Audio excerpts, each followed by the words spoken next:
uma pastora do Brasil, numa reunião que estava sendo feita com os obreiros da igreja, ela me chamou no meio de todos os obreiros e disse para mim: até quando eu iria fugir daquilo Uhum. que Deus tinha para mim? Não, a gente precisa falar essa verdade. A gente precisa trazer essa realidade para a mesa e mostrar, irmão, vai lá, reage, levanta, você tem uma família para cuidar, você tem uma família para conquistar, você tem algo para viver. As oportunidades só chegam para quem está se movimentando. Às vezes o cara está em casa esperando um trabalho aparecer, vamos dar o exemplo de um trabalho, e tem outro lá que está sem trabalho, mas tá dando pulo lá na Home Depot, ou talvez está indo em algum lugar, tá mandando mensagem, alguma coisa, está se movimentando e a oportunidade aparece para aquele cara porque ele está se movimentando, né? Quando nós colocamos os nossos olhos só nos erros do irmão, naquilo que está fazendo, nós vamos afastar. Mas se os nossos olhos estiverem em Cristo, Ele é perfeito, Ele é bom, Ele é justo. Nós vamos ter prazer em nos unir como congregação, como igreja congregacional e viver uma experiência maravilhosa. Para isso nós fomos formados, criados, para estarmos unidos com o corpo de Cristo. Com a sua experiência, o que você tem para passar para a gente assim, e de conselho sobre esse mundo espiritual? Quão real ele é para nós, mas que as pessoas não enxergam isso?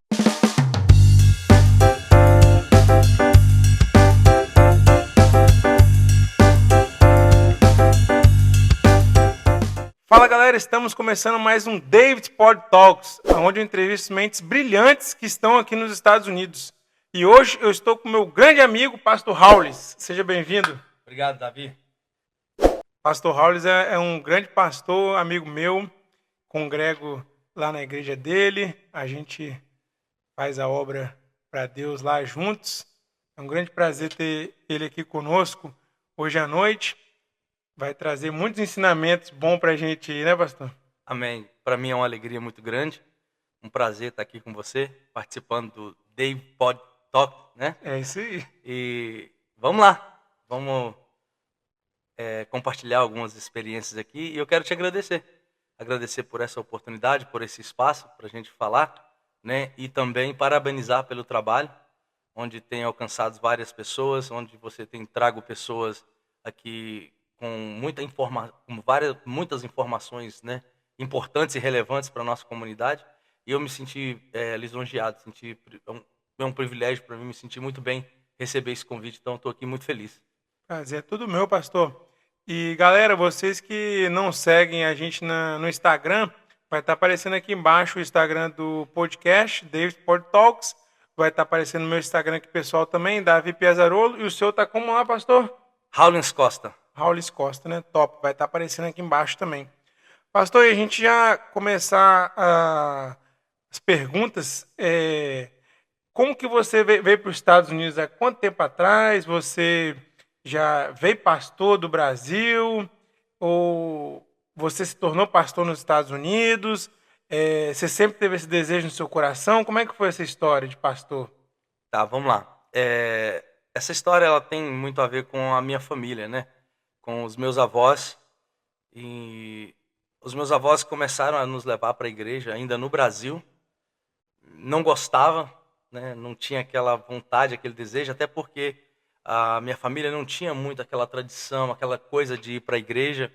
E eu comecei a frequentar. A minha avó falava assim para mim: se você não for para a igreja, você vai para o inferno.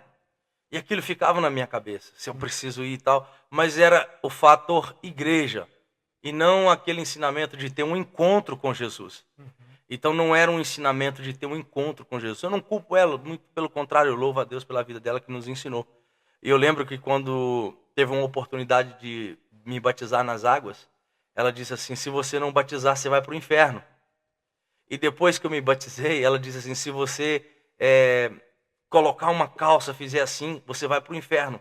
Então eu cresci no meio de certas situações que tudo, se eu fizesse, eu ia para o inferno. Então não era conhecer Jesus, ter uma experiência com Jesus, era um medo, Era uma punição. era Você uma só fazia as punição. coisas certas para não sofrer a punição, né? Então eu me batizei com 12 para 13 anos e com 6 meses eu saí da igreja. Uhum. Eu me desviei e eu não tinha mais alegria, não é aquilo que eu queria. Não fui tratado, não fui trabalhado, não fui ensinado da forma que deveria ser. E com 20 anos, eu decidi vir para os Estados Unidos, a minha mãe já estava aqui, eu vim para cá, e também eu não tinha essa vontade. Eu comecei a ir para a igreja aqui por um tempo, né, comecei a frequentar e eu não tive essa experiência. E eu conheci minha esposa, resumindo bem esse assunto, eu conheci minha esposa em uma festa, Uhum. em Danbury, em Connecticut. Ela estava numa festa e a gente estava lá, eu conheci ela e tentei chegar, me aproximar, ela estava um pouco assim, meio resistente. Uhum. E só que aquela semente lá de trás estava no meu coração. Aquela semente, ela existia ali.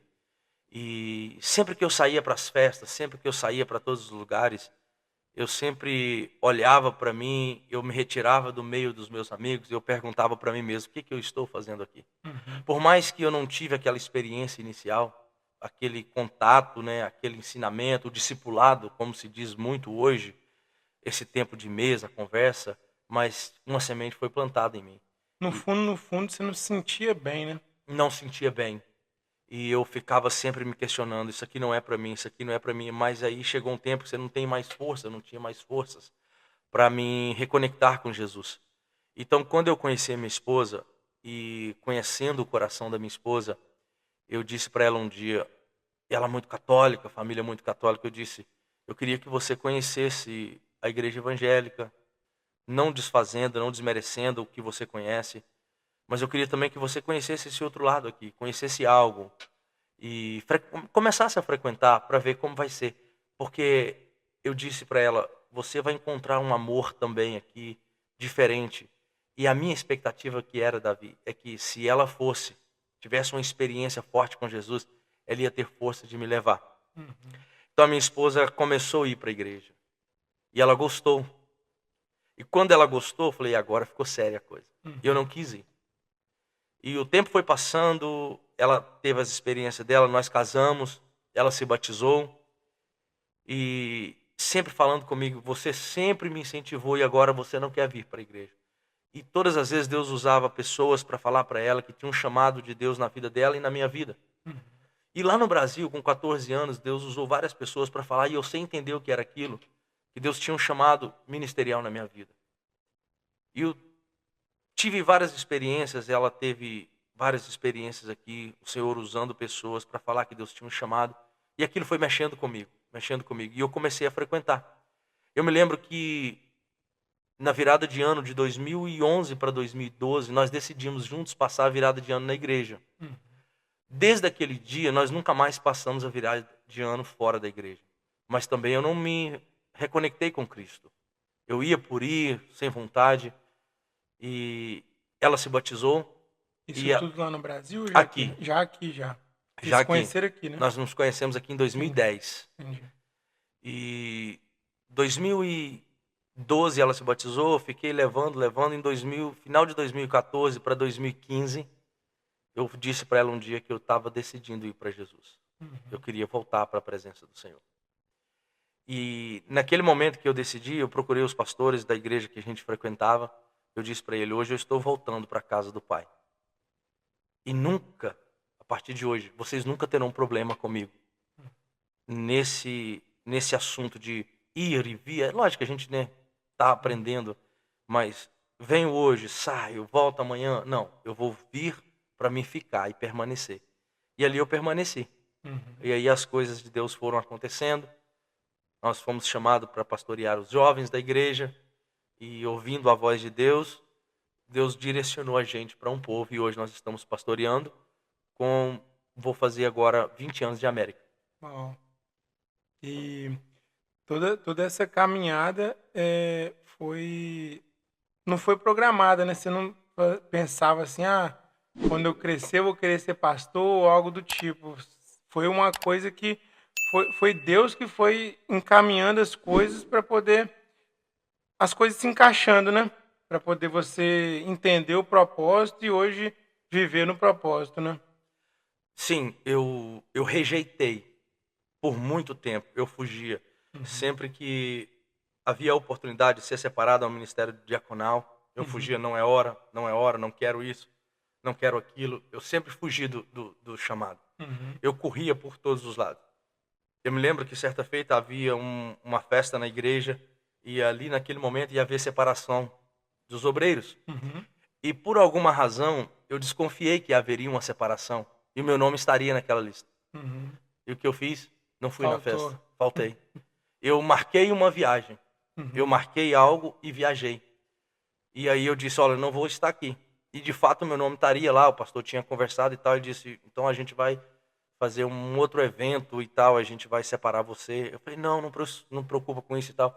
Até um dia, uma pastora do Brasil, numa reunião que estava sendo feita com os obreiros da igreja, ela me chamou no meio de todos os obreiros e disse para mim, até quando eu iria fugir daquilo Uhum. que Deus tinha para mim. Sim. Aquele dia, Deus me pegou de uma forma diferente, falou comigo de uma forma diferente, me colocou num particular. Eu disse, eu preciso me posicionar. Sim. E a, a partir do momento que eu me posicionei, o Espírito Santo foi me conduzindo. Porque não é que o Espírito Santo não te conduz. Um posicionamento nosso gera essa condução do Espírito Santo para o lugar que ele tem para você. Sim. E o pastoreio, Deus já tinha dito na minha vida. Só que eu não entendia. Não é só o fato de não entender, eu não queria. E aí, quando eu me posicionei, falei, Senhor, eu estou aqui.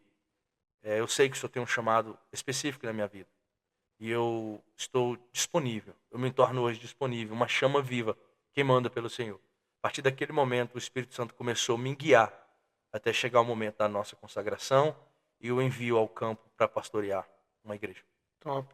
E você vivendo todas essas coisas na presença de Deus hoje, pastor, e vendo como que Deus te abençoa e te prospera e te leva a lugares que você nunca imaginou chegar, o que que você tem para poder falar para uma pessoa que está assistindo a gente que ou está fora dos caminhos de Deus e fica correndo do chamado dela, sabe que tem um chamado e fica correndo, e até mesmo alguém que está dentro da igreja e não quer assumir uma responsabilidade de fazer a obra de Deus?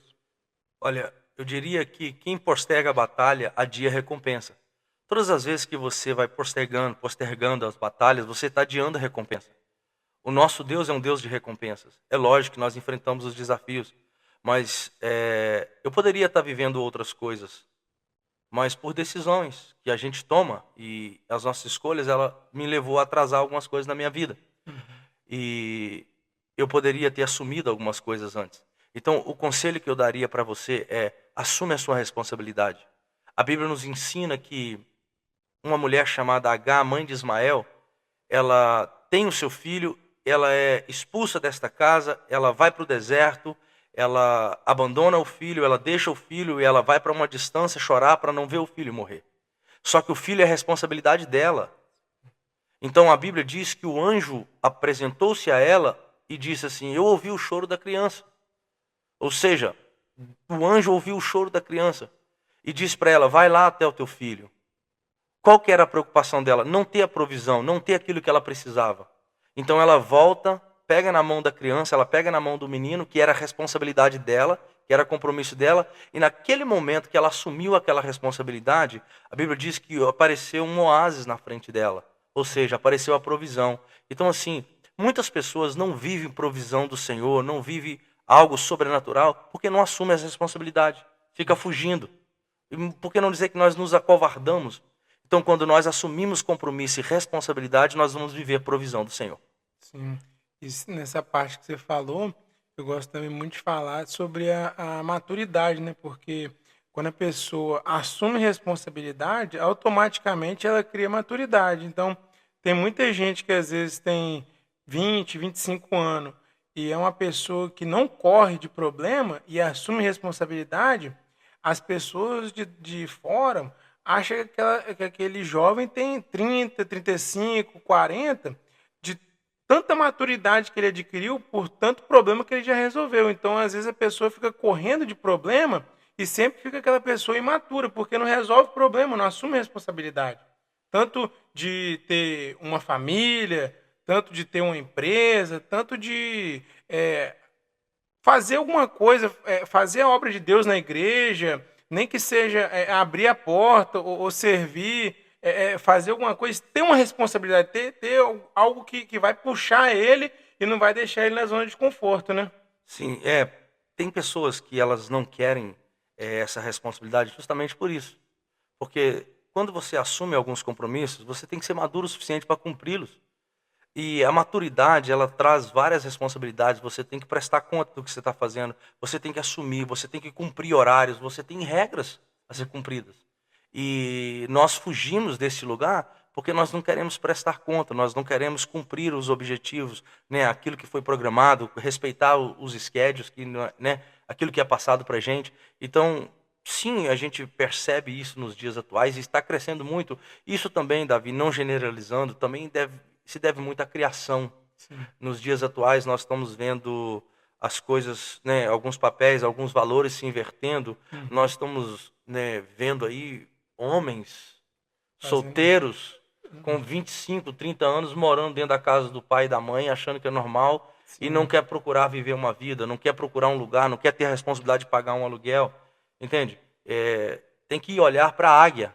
A mãe águia viu o filhote todo formado, todo com asas de águia, bico de águia, pena de águia, as garras de águia, mas não quer voar. Aí ela diz: você precisa de ter uma família de águia, você precisa de nos dar filhotinhos, de nos dar netinhos de águias. Então o que ela faz? Ela vira um ninho. Tem muita gente que precisa ter um ninho virado para aprender a assumir as responsabilidades. Sim, porque fica correndo, né? Chega a idade, chega os 20, 25, 30, 35, o cara tá lá com 40 anos morando na casa da mãe, na casa do pai, e acha que é normal, né? É complicado porque, né, quando você olha uma situação dessa, qual é a perspectiva que essa pessoa tem?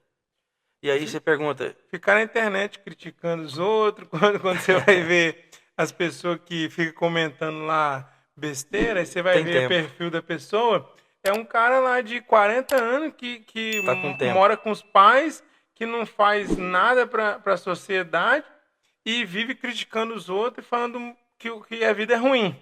Então, isso é a falta de maturidade leva a isso, a falta Assumir de assumir responsabilidade. as responsabilidades. E quando a gente assume as responsabilidades desde cedo, nós olhamos para nós, homens, já querendo ter uma família, já Uhum. querendo ter filhos, já querendo criar aquilo que a gente precisa criar para as nossas casas, né, buscar o melhor para a nossa família.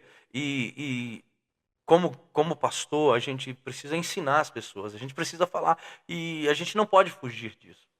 A Bíblia nos ensina, a Bíblia ensina sobre a responsabilidade, a Bíblia ensina sobre a maturidade, a Bíblia ensina sobre o preguiçoso, a Bíblia ensina que o preguiçoso tem que ir aprender com a formiga. Então a Bíblia nos ensina, só que por causa do confronto, e a gente não pode mais falar. Uhum. Não, a gente precisa falar essa verdade. A gente precisa trazer essa realidade para a mesa e mostrar, irmão, vai lá, reage, levanta, você tem uma família para cuidar, você tem uma família para conquistar, você tem algo para viver, assuma esse compromisso, assuma essa responsabilidade e vai viver o que Cristo tem para sua vida, os teus propósitos diante do Senhor. A pessoa fala: ah, pastor, eu preciso descobrir o meu chamado. Ninguém vai saber o que é o seu chamado até você começar servindo. É. Começa a servir, o Senhor vai revelar aquilo que Ele tem para você. Uma coisa que eu gosto de falar também é que é, as oportunidades só chegam para quem está se movimentando.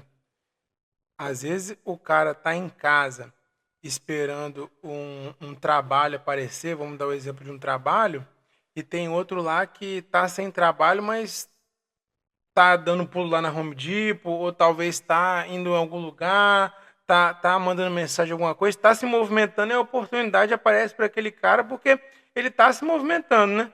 E o outro tá, tipo assim, esperando as coisas cair do céu.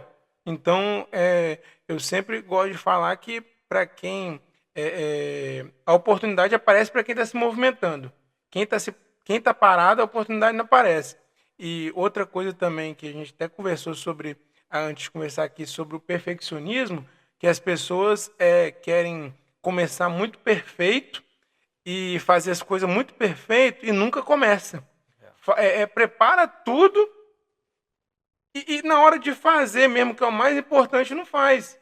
Então isso faz muita pessoa ficar travada porque acha que as coisas têm que ser muito perfeitas, mas o importante é começa com as coisas que você tem e no meio do caminho você vai melhorando e vai aprimorando e vai estudando e vai crescendo no meio do caminho. Precisa começar, precisa fazer. Né? Eu estou pensando nisso, eu estou pensando nessa ideia, eu preciso fazer de uma forma, eu preciso fazer de outra. Não vai adiantar de nada, não vai mudar em nada. Tudo que você planeja, você precisa colocar para fora, você precisa colocar em ação para que algo aconteça a partir daquilo ali. Se você for olhar, a Bíblia diz em João 2 que quando os garçons pegam a água e levam para o mestre-sala, ele pega a água e entrega vinho. O milagre acontece onde? No movimento. As coisas acontecem no movimento. É preciso estar se movimentando. Braço cruzado, meu amigo, só vai te frustrar. E aí nós vamos fazer o quê? Culpar o sistema. É culpa disso, é culpa do governo, é culpa disso, é culpa do pastor, é culpa da igreja que eu estou assim, é culpa do irmão. É culpa de todo mundo, menos minha, que eu não estou disposto a ir encarar a realidade lá fora. O pastor, entrando nessa linha aí, por exemplo, eu nasci na igreja, né? Cresci na igreja, meu pai é pastor e eu sempre fui da igreja. E durante esses anos todos, eu vi muita coisa que concordo e muita coisa que eu não concordo, muita coisa boa, mas também muita coisa que não é boa. Mas no resumo de tudo, eu identifiquei que o melhor lugar para se estar do mundo é na igreja. Independente se tenha defeitos ou não, é o melhor lugar, porque a igreja só vai ser perfeita quando não tiver ninguém lá. Se eu estiver lá, a igreja já ficou imperfeita, porque eu sou o mais imperfeito de todos. Então, se tem gente lá, se tem ser humano, se tem pessoa, vai ter problema, vai ter imperfeição. Mas só que a gente tem que sempre buscar Deus, né? O nosso objetivo é buscar Deus, é buscar a Jesus Cristo para poder a gente ter sempre Ele como alvo. E o que você poderia dar de conselho para as pessoas que, às vezes, já passou por um período pequeno ou grande, igual eu passei na igreja, e talvez já viu alguma coisa que não se agradou, ou aconteceu alguma frustração, ou alguma coisa que deixou ela triste, e agora fica usando desculpa de tipo assim, a igreja sou eu, é, e a igreja está no meu coração, e eu não preciso de ir para a igreja porque Deus está no meu coração. Qual é o conselho que você daria para uma pessoa assim que fica usando isso como desculpa de não querer congregar em algum lugar? Davi, eu fico com a Bíblia. A Bíblia diz: alegrei-me quando me disseram vamos à casa do Senhor. Sim, de fato somos a igreja, mas existe um espaço físico onde, como parte desse corpo de Cristo na terra e igreja, nós nos reunimos para adorar ao Senhor. A igreja, a palavra do Senhor diz também em Hebreus que nós devemos não deixar de nos reunirmos e congregarmos como de costumes de alguns. Então, essas pessoas que querem viver dessa maneira são pessoas que foram frustradas, que foram machucadas, e a gente até entende, né? Algumas foram frustradas e algumas foram machucadas, e outras por si próprias decidiram se afastar e sair, porque entendem da forma que querem, mas onde é que está o foco dessas pessoas? Está no homem? O homem está sujeito à falha. O homem está sujeito à queda. Nós precisamos colocar o nosso foco em Cristo e, como irmãos, um ajudar o outro e nós seguirmos a Cristo. Precisamos. Olha, por exemplo, se você estiver tendo uma chuva lá fora, você só vai saber o que é molhar em uma chuva se você for lá fora. Aqui dentro você não sabe. Você entende que está chovendo, mas você não sabe. Assim, você estar junto com os irmãos. Você só vai ter uma noção do que é congregar. Você só vai ter uma noção do que é viver uma comunidade de fé quando você está lá dentro. Sim. E cada dia é um desafio. É melhor você estar na arca com todos os problemas lá com os animais do que se perder fora dela. Sim. Então, assim, o conselho que eu dou para essas pessoas é: tirem os olhos do humano. Tirem os olhos. Os nossos olhos têm que estar fitados em Cristo, o autor e consumador da nossa fé. O ser humano, o homem, ele é falho, ele vai errar. Mas é necessário caminharmos com os nossos irmãos. Buscar a paz com todos, sem a qual nós não vamos ver a Cristo. Santidade. Mas é necessário nós estarmos ligados no corpo um com o outro. Então, quando nós colocamos os nossos olhos só nos erros do irmão, naquilo que está fazendo, nós vamos afastar. Mas se os nossos olhos estiverem em Cristo, Ele é perfeito, Ele é bom, Ele é justo. Nós vamos ter prazer em nos unir como congregação, como igreja congregacional e viver uma experiência maravilhosa. Para isso nós fomos formados, criados, para estarmos unidos com o corpo de Cristo, Sim. sendo preparado para encontrar com Ele um dia. Conversando sobre isso, eu lembrei de uma ilustração uma vez que um pastor fez com um rapaz. Pegou o rapaz e botou ele para poder segurar um copo, encheu até o bico assim, mas quase esburrando. E falou bem assim, ó, dá a volta na igreja todinha, mas não deixa cair nem um pingo no chão. O rapaz foi bem concentrado assim, ó, deu a volta na igreja todinha, bem concentrado naquele copo, e conseguiu chegar, deu a volta e voltou lá no púlpito. Aí o pastor foi e perguntou para ele assim: você ouviu alguém fofocando? Você ouviu alguém falando mal de você? Você ouviu alguém fazendo alguma coisa errada? Você viu alguém fazendo alguma coisa errada? Não, pastor, estava focado no copo.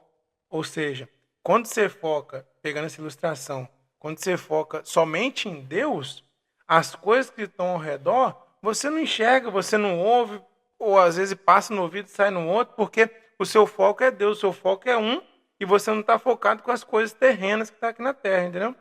Então essa ilustração me marcou muito de sempre ter em mente isso, porque igreja é o melhor lugar que tem aqui na Terra para a gente estar. Tem defeitos? Tem, mas a gente tem que saber lidar e ter relacionamento com as pessoas, entendeu? Isso é fato. E Davi, dentro disso que você falou, tem muitas coisas que acontecem para nos distrair. Você percebe que a igreja está em movimento. Todos os dias a igreja está em movimento. Nós estamos em uma caminhada. A Bíblia nos ensina que nós estamos aqui, mas nós não somos daqui. Se nós não somos daqui, nós estamos aqui de passagem, nós estamos em uma caminhada. E você percebe que todas as pessoas que vivem nesse mundo da fofoca, que vivem fofocando, falando mal do outro e tal, elas não fazem esses atos da fofoca caminhando, elas precisam parar, porque a fofoca distrai. A fofoca tira os seus olhos de onde deveria estar e coloca o teu foco, a tua força e a energia aonde você está tratando aquele assunto. Então toda pessoa que ela vive na fofoca, que ela vive falando mal do irmão, falando mal da liderança, falando mal do pastor, falando mal dos departamentos, ela para falar. E quando ela para, ela perde o movimento da igreja que está caminhando. Entende? Então assim, a fofoca é um dos grandes artifícios que Satanás usa, não só para matar aquela pessoa, mas para matar o propósito dela também, porque ela deixa de caminhar. É difícil você ver duas pessoas que estão distraindo em uma conversa. Quando você vê duas pessoas brigando na rua, elas estão caminhando. Quando elas começam a discutir, elas fazem o quê? Para. A primeira coisa que elas vão fazer é parar para discutir. Assim é a fofoca. As pessoas não conseguem mais caminhar. Elas param, perdem tempo para viver esse ciclo, essa coisa terrível que é a fofoca. Se eliminarmos isso das nossas vidas, focar em Cristo, nós vamos viver uma plenitude do céu nessa terra. Top demais. Ô pastor, e muita gente às vezes vai na igreja, né? E às vezes não conhece muito a palavra ou foi ensinado de uma maneira errada desde quando era criança e às vezes não, falando do papel dos homens, não assume a responsabilidade de sacerdote do lar e às vezes deixa a responsabilidade tudo para a esposa, colocando sempre culpa na esposa. Ah, você também não faz isso, ah, você não faz aquilo, ou você deveria fazer isso, e ele não assume essa responsabilidade tanto financeira, quanto espiritual, quanto de sacerdote do lar para poder tomar aquela posição e liderar a família dele, porque às vezes não foi ensinado para ele, ou ele não aprendeu em nenhum lugar, e com esses ensinamentos do mundo de hoje, muitas pessoas acham que isso é certo, né? Então, de acordo com a Bíblia, o que a Bíblia nos ensina para poder a gente fazer nessa situação? Essa situação está certa ou está totalmente errada? Como que a Bíblia nos ensina sobre isso? Olha, Davi, o homem é o sacerdote da tua casa. Hoje não tem como mais nós termos desculpas de que nós não aprendemos. Tudo bem, por algum espaço de tempo pode ter ficado vago essa discussão, mas hoje tem muita informação. Em todos os lugares você vê muitas pessoas falando sobre isso, falando sobre o posicionamento do homem. O problema é que em muitos lugares nós queremos esconder dessa responsabilidade. Então a Bíblia ensina que o homem é o cabeça da sua casa, o homem é o provedor da sua casa. O homem é aquele que está ali para guardar, para proteger, para cuidar. E quando o homem sai desse lugar que Deus o colocou, a casa fica desprotegida. E não adianta nós terceirizarmos para as nossas esposas. Por mais que elas tentam ser, né, protetoras, elas tentam ser provedoras, elas não foram chamadas para esse lugar. Não estou dizendo que é errado elas ajudarem. Não é sobre isso. É sobre o homem, ele tem um papel específico dentro da sua casa.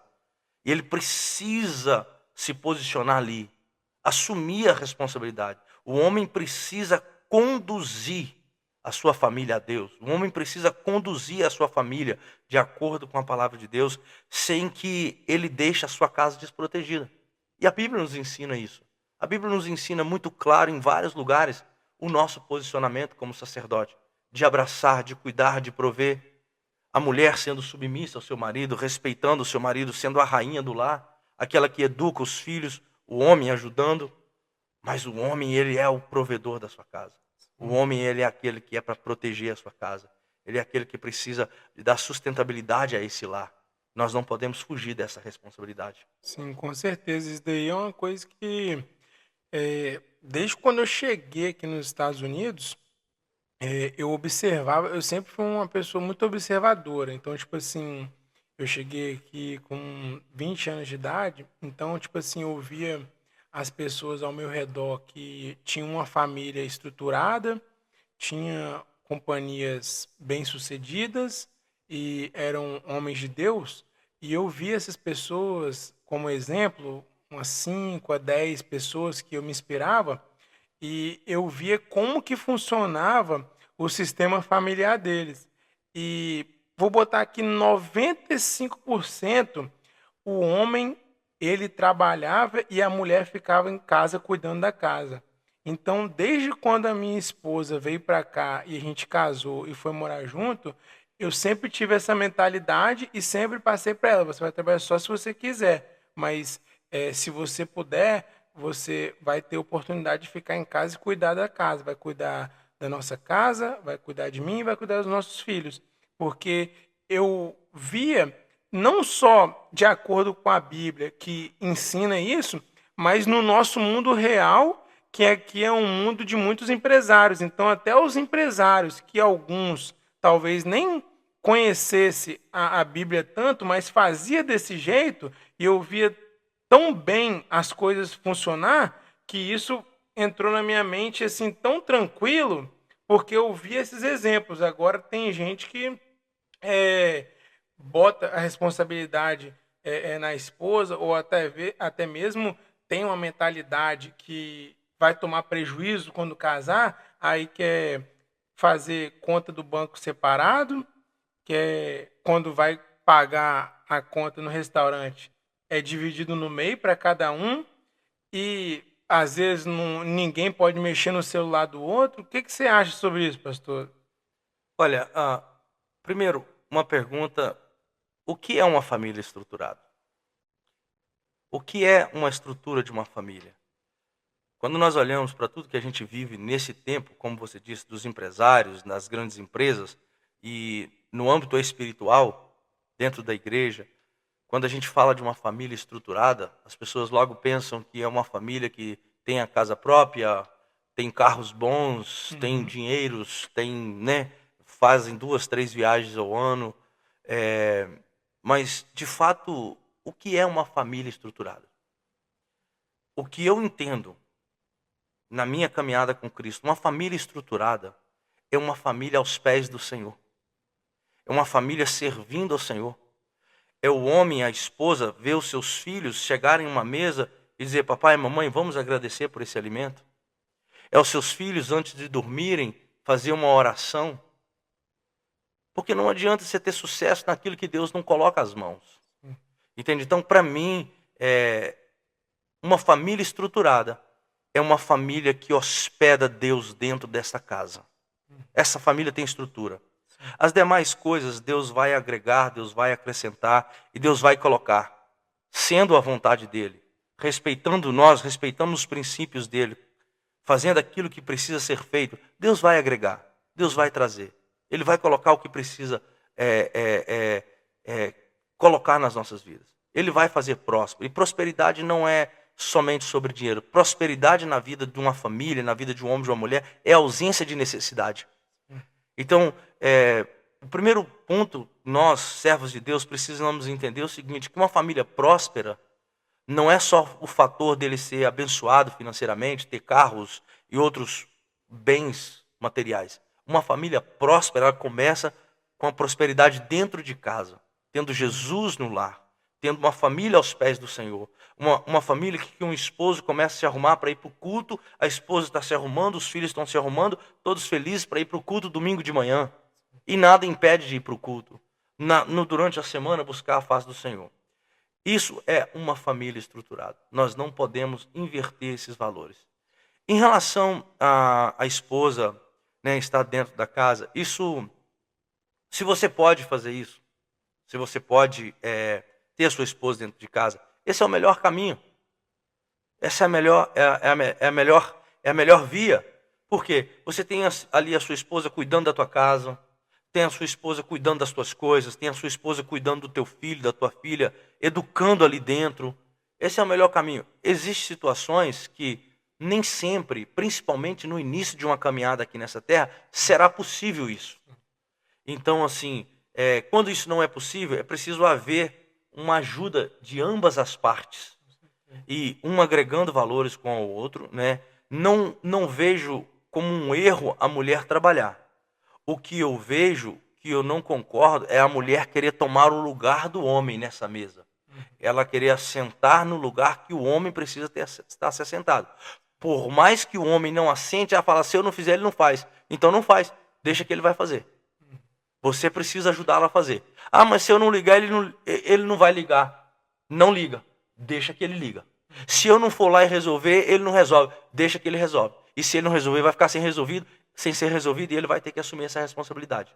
Então, assim, a mulher não pode tomar o lugar do homem, mas a mulher sábia, ela edifica. E ela sendo sábia, por mais que ela vá lá fora, ela tem alguns compromissos lá fora, ela trabalha né, para ajudar o homem, ela não vai perder o seu lugar dentro de casa. E quando isso acontece, o homem também precisa ajudá-la. O homem precisa cooperar nos afazeres, naquilo que precisa ser feito. Mas o ideal seria, se você, se eu, nós tivermos condições de trazer todos os recursos necessários para a nossa casa, e a nossa esposa está dentro da nossa casa, cuidando de tudo, esse seria o ideal. Seria a melhor coisa. Eu sei que tem os tipos de temperamentos, né? Colérico, fleumático, sanguíneo, e o outro eu esqueci, mas que um é mais para frente, mais explosivo, melancólico, e o outro é mais quietinho, mais na dele. E às vezes, num casal, às vezes a mulher é mais explosiva, mais para frente, e o cara é mais quietinho. Mas existe essa questão do homem ser um homem masculino, um homem ser um homem que, mesmo que ele tenha esse temperamento mais quietinho, ele assumiu o papel dele de homem. Uma vez eu vi um rapaz falando, e eu concordo, que se o garçom chega na mesa e dá a conta para a mulher, quer dizer que alguma coisa está errada, porque a mulher teve algum ar, algum sentimento, alguma coisa assim, de liderança, de que ela que é a líder da mesa, alguma coisa assim. Então, para você, homem, que está assistindo, se você for no restaurante e o garçom chegar para poder dar a conta e ele entregar na mão da sua esposa, você fica preocupado, porque alguma coisa ele viu que ali naquele lugar é ela que manda. Então, não estou dizendo que a mulher está errada, talvez é o homem que não está assumindo o papel dele de líder da família, porque quando você vê uma família e você vê um homem que tem presença de homem, tem presença masculina, você automaticamente vê que aquela família está protegida. Mas agora, algumas famílias você vê que o homem anda por trás, a mulher anda na frente, algumas coisinhas simples. Tá andando na calçada, a mulher que anda no lado da rua, não o homem. Alguma coisa diferente está errada que precisa ser consertada, entendeu? Sim, tem que cuidar porque sobre o que você disse, a masculinidade, ela não pode ser trocada pela arrogância. Você ser bruto, grosso e arrogante não significa que você está sendo masculino. Uhum. Você está sendo apenas um mal educado, tratando alguém da forma que não deveria ser tratada. Sim. Entende? Então, assim, o homem se posicionar sendo o homem, o macho alfa, o masculino, né, ali, que se posiciona, que tem a palavra final, que tem a palavra de ordem, mas com educação, com sabedoria, com respeito, com autoridade, ele ganha o respeito da esposa, ele ganha o respeito da mesa que ele está, sem ele pedir. Porque o respeito você não ganha empurrando a garganta abaixo. O respeito e a autoridade você conquista sorrindo, através do seu posicionamento. Então, e a mulher, por ser feminina também, ela não precisa se fazer de vítima. Eu sou o sexo mais frágil, eu sou a vítima. Não, não precisa. Se ela se posicionar no lugar que ela precisa estar e entendendo o seu papel, entendendo quem você é, ela se torna uma mulher feminina. Ela precisa saber quem ela é. E com isso sendo assim, ela conquista o que ela quer conquistar. Mas tem muitos homens que trocam esse papel. Ele acha que para ser masculino ele precisa ser grosso, arrogante, ele precisa dar um soco em uma mesa, ele precisa fazer tudo isso. Isso não é um retrato de uma masculinidade. Isso é um retrato de uma arrogância, de uma brutalidade, de uma falta de educação sem precedente que é desnecessário. Ser masculino é ser posicionado honrando aquilo que você foi formado para ser. Sim. Ser um rapaz, um homem masculino com princípios cristãos, né? Então, ele é um cara controlado, que tem domínio próprio, que tem sabedoria, Longânimo, tudo isso. amoroso, E perdoador. saindo um pouco desse contexto de homem e mulher, falamos um pouco separado cada um, agora vamos falar deles junto. Às vezes um que começou agora, ou às vezes já tem tempo de casado e houve muito coisas mundanas e tem muitos medos de ter filhos e crescer, multiplicar e ficam se escondendo atrás de pet, os famosos pais de pet. O que você, pastor, acha disso, de pessoas que tratam animais como se fossem humanos, de pessoas que ficam falando o melhor amigo do homem é o cão, porque não tem a coragem de se relacionar com uma pessoa, de ferro afiar ferro, de perdoar, de ajudar, de passar dificuldade, de passar alegria com amigos ou com o cônjuge, de se relacionar com o ser humano aqui na Terra e fica se escondendo, falando assim, eu não quero ter filho porque eu já tenho um cachorro, sou pai de pet, para mim tá tranquilo. Até o nome trocaram. Cachorro é cachorro, gato é gato, cavalo é cavalo. E não existe isso. Não sou contra a pessoa ter os seus animais. Quero amar um animal que ame. Tem que respeitar os animais, tem que amar os animais. Sou contra totalmente o maltratar os animais, desrespeitando, abandonando os animais. Agora, o ser humano ele é diferente. Você foi criado para se relacionar com o ser humano também. Ter filhos, crescer e multiplicar é bíblico. É a sua semente, é a sua descendência. Você vai deixar um legado, você vai deixar uma família, você vai deixar algo precioso para as próximas gerações. O que eu acredito que está totalmente investido, está super errado, é humanizar o animal. É animal, é animal. Eu não sou pai de pet, eu tenho um pet. Eu não sou pai de um gato, eu tenho um gato. Eu tenho um animal de estimação. Eu tenho um animal que eu amo, porque o relacionamento cria amor. Então eu não vejo errado você amar o teu animal, mas tu não vai amar o teu animal como você ama um filho, como tu ama a tua esposa. Então assim, o maior problema desse tempo, dessa geração que fala pai de pet, é que estão humanizando aquilo que não é humano. E sente dor, mas é melhor do que muito humano. Não, não é melhor do que muito humano. É um animal que merece respeito, que precisa ser amado, que precisa ser bem tratado, que precisa ser alimentado, que merece um lar. A gente vê muitos animais abandonados, é triste, merece um lar, mas não é ser humano. Não se deve humanizar o animal.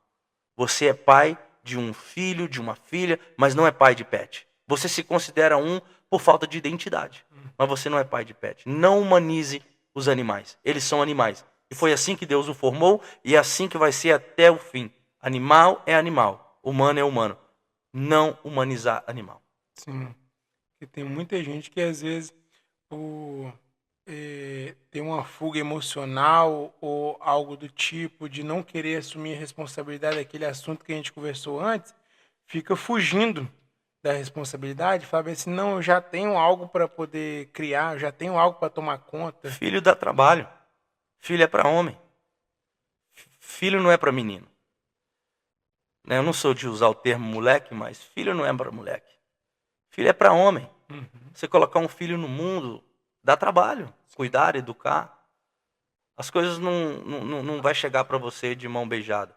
Quando Deus deu o projeto da arca para Noé, ele entrega que está aqui o projeto.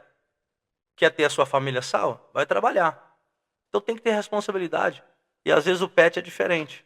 Você sai para trabalhar, você coloca uma gaiola lá, você coloca o padzinho para ele fazer as necessidades dele lá, tá tudo certo. Filho não. Se você tem que sair, a esposa tem que sair, você tem que levar numa babá, você tem que levar numa creche, ou você tem que levar no daycare, você tem que levar para a escola. Dá trabalho. E o trabalho requer muito mais responsabilidade. Então, às vezes, nós estamos escondendo dessas responsabilidades, preferindo, não quero ter filho. Eu sou pai de pet. Não, precisa ter filho. Assuma a responsabilidade, teu compromisso e deixa os animais serem animais. Sim. E é certo ter o animal, mas deixa o animal ser animal. Com certeza. Ô pastor, e a gente entrando um pouco num assunto de espiritualidade, qual o conselho que você daria assim para as pessoas que não acreditam muito nessa área e acham que isso é brincadeira ou não existe? O mundo espiritual, por exemplo, a gente estava no início do ano orando nos primeiros dias do ano e eu já vim também de várias igrejas que eu já fui antes, tanto no Brasil quanto aqui, e já tive muitas experiências de ver pastor expulsando o demônio, pastor sendo usado por Deus para poder curar pessoas, ver câncer, pedra no rim, sair ao vivo assim. E tem muita gente que não acredita sobre esse mundo espiritual, acha que demônio é brincadeira e acha que não faz muito sentido. Com a sua experiência, o que você tem para passar para a gente assim, e de conselho sobre esse mundo espiritual? Quão real ele para nós, mas que as pessoas não enxergam isso. Davi, Deus é espírito. As pessoas acreditam em Deus. E como não vai acreditar que existe o maligno também? O mundo espiritual, ele é mais real e organizado que esse mundo físico. Existem as batalhas travadas. Existem os trabalhos feitos. Existe o mal. Nós vimos agora, esses dias atrás, a final do Super Bowl.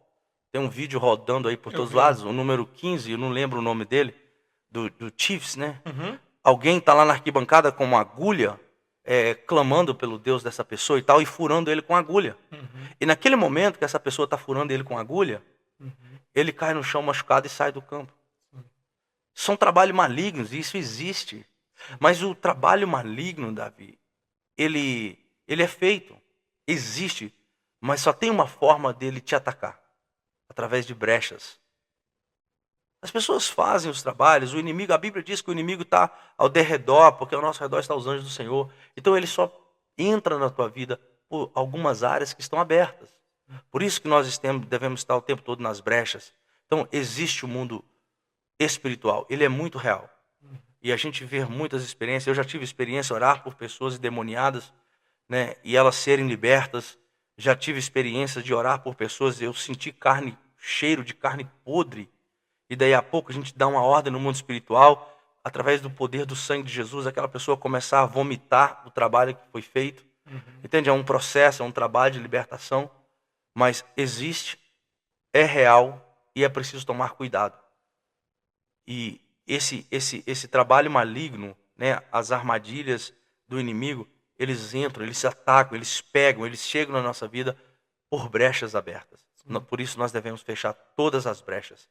Pastor, qual os tipos de brecha que você vê assim que as pessoas dão mais e ali que o inimigo entra com força, assim, que você poderia dar alguma dica assim de que você tem experiência, que você já viu com alguma pessoa, que as pessoas, você vê assim, as pessoas dão muita brecha nessas áreas aqui e que o inimigo entra com força nessas áreas. Assim.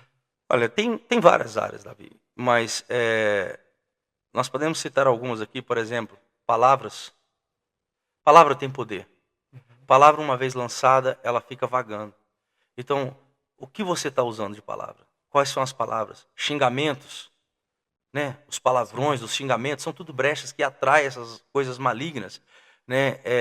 Entrando num assunto mais pesado, né? As mentiras atrai essas maldições, atrai essas obras malignas sobre as nossas vidas, né?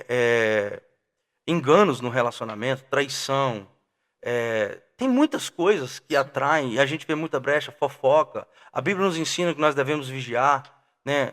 Ser prudentes, estar ali todo o tempo na brecha. A Bíblia tá nos ensinando o tempo todo, e a gente está naquele lugar ali, e observando as coisas, mas não atento. Então, assim, fofocas tem arrebentado com as pessoas, é, palavrões, xingamentos, traição, os vícios, né? E são tudo brechas abertas no dia a Sim. dia. E sabe, Davi, quando você abre a sua porta para qualquer pessoa, você atrai espíritos. Uhum. Nós devemos cuidar com quem a gente coloca à nossa mesa, com Sim. objetos que a gente ganha, Sim. com coisas que a gente ganha, de quem a gente está ganhando, com coisas que a gente recebe e coloca dentro da nossa casa. Aquilo ali pode ter sido separado e consagrado a alguma entidade, e você não orou, não consagrou, você não repreendeu, você não sabe, está lá aquilo ali na sua casa. Então, assim, são várias formas de brecha, a gente tem que estar atento o tempo todo. São várias brechas, né, que a gente precisa estar cuidando para estar com elas fechadas e pedindo proteção ao Senhor. A Bíblia diz que não há nenhuma condenação para aqueles que estão em Cristo Jesus. Então, se você está em Cristo Jesus, não há condenação para você. Então, mas o Sim. que nós precisamos fazer? Está buscando no Senhor em oração, fervente oração e na leitura da palavra, para que esse espírito maligno, eles se retiram, eles batem em retirada em nome de Jesus. Uma vez eu vi o Tiago Brunet dando testemunho que ele vai pregar nos lugares assim e ganha muito presente, né? E aí ele tinha ganhado, eu acho, alguma coisa de chocolate é, customizado, feito à mão, bem chique e tal.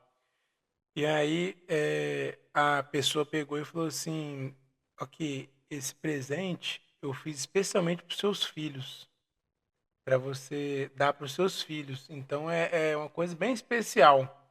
E aí ele pegou aquele presente, foi para casa e antes de chegar em casa, uma mulher de oração que ora pela vida dele ligou para ele e falou: Tiago, você tem um pacote da cor tal na sua bolsa de chocolate que você acha que é para os seus filhos? Sim, tenho. Uma pessoa me deu. Então joga isso fora agora, porque isso daí foi um projeto que fizeram para poder atacar seus filhos. Isso é uma Então realidade. foi um exemplo que você falou, né? Sim. Eu quero dar um conselho para você que está nos assistindo. O inimigo da nossa alma, ele gosta de bagunça, de entulhos. Então, dá uma olhada na tua casa. Se você tem itens que você não usa, se você tem coisas que você vai amontoando ali, guardando, virando entulho, bagunça, faça uma limpeza. O inimigo não suporta a limpeza, ele não suporta a organização. E às vezes as coisas, ele vai se alojando no lugar do entulho, no lugar da bagunça. Tira as coisas desnecessárias, tira as coisas que você não usa, doe para alguém, faça algo, mas mantenha a sua casa limpa e organizada. Você vai ver as coisas fluírem de uma forma diferente. Top demais. Ô pastor, e sempre no final assim do podcast, eu faço uma pergunta assim, se tivesse uma mensagem que você poderia passar para o mundo todo, que seria traduzido em todas as línguas do mundo todo, qual a mensagem que você daria? Uma mensagem que queima no seu coração e que para você, sem ela, a pessoa não consegue viver. Qual a mensagem? A gente está finalizando e a gente sempre fala essa mensagem no final. Davi, eu teria duas mensagens. Então pode falar as Tá? duas. A primeira mensagem, porque na nossa caminhada com Cristo, nós vemos tantas pessoas. A primeira mensagem é para aqueles que se afastaram do caminho do Senhor. Às vezes ele está ali em algum lugar cantando uma música, cantando algo, e nunca será igual cantar um louvor. Ele vai sempre sentir saudade do louvor, da adoração. Às vezes ele está em um ambiente, uma mesa, se alimentando, mas nunca vai ser igual à mesa do Pai. A Santa Ceia, servida pelo Pai. Ele vai estar em qualquer um ambiente, mas ele sempre vai estar com saudade. Sabe por quê? Porque o verdadeiro alimento, ele está na mesa do Pai. A verdadeira bebida está na mesa do Pai. Então a primeira mensagem que eu diria é: se algum dia você se afastou, se algum dia você, por alguma razão, cansou e parou no caminho, só existe um lugar que você vai se alimentar. Só existe um lugar que você vai encontrar o alimento de verdade, que você vai encontrar a bebida de verdade na mesa com Cristo. Só este lugar. Volte para a casa do Pai. E a segunda mensagem está lá em Apocalipse. E chegará um dia que Ele vai enxugar dos nossos olhos toda lágrima, tirar de nós toda dor. E esse dia será o dia que nós vamos encontrar com Cristo, morar com Ele para todo sempre. O que nós mais ansiamos como igreja do Senhor é a volta de Cristo. Nós esperamos por esse dia. Se você não tem certeza de que você vai morar com Ele um dia, hoje é o dia de você entregar a sua vida a Cristo. Entregue a sua vida, arrependa dos maus caminhos, converte-se a Cristo e você vai viver uma vida eterna com Ele, todos os dias da sua vida. Deus te abençoe em nome de Jesus. Amém. Galera, conversa foi sensacional, passou rápido demais. Muito rápido, né? E com certeza, mais pra frente aí, Pastor Hollis vai voltar pra gente bater outro papo legal aí. Se vocês gostaram desse vídeo, dá uma curtida aí, compartilha com um amigo. E novamente, nossas redes sociais vai estar aparecendo aqui embaixo, do Instagram, minha pessoal, do pastor. Tá como lá, pastor, de novo? Raulins Costa. Top. E nos vemos no próximo episódio. Valeu! Deus abençoe. Obrigado, Davi. Deus te abençoe. Obrigado, Tamo pastor. junto.